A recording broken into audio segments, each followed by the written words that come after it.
मागील व्हिडिओमध्ये दाखवल्याप्रमाणे मी मतदानाला गेले होते, तेव्हा जाताना माणगावमधून कुंड्या, काही रोपं आणि मातीही घेऊन गेले. सकाळी सकाळी उठून मी नारळाच्या झावळ्याही देखील काढल्या आणि आपला घरगुती सराटाही देखील केला. छान बसून घरगुती झावळ्यांचा सराटाही करण्यात काही औरच मजा असते. तुमच्याकडे नारळाचं झाडं आहेत काय?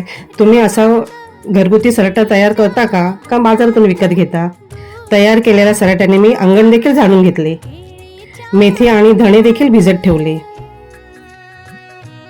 माझ्या मुलीने चांगले क्रश केलेले मेथी आणि धणे मस्तपैकी पाण्यामध्ये भिजत ठेवले. मी माझ्या अंगणामध्ये नेलेल्या कुंड्या, काही रोपं, माती आणि गोळा केलेली शेणी देखील केली आणि ह्या सगळ्या कुंड्या भरताना मी माझ्या हाताला काही इजा होऊ नये म्हणून हँडग्लोव्हजही घातले. माझ्या परसरामध्ये मोठमोठी झाडं देखील आहेत, परंतु लहान फुलांची झाडं नव्हती, म्हणून मी झाडं नेऊन माझी ही छोटीशी बागायती तयार केली. ही बागायती तुम्हाला कशी वाटली?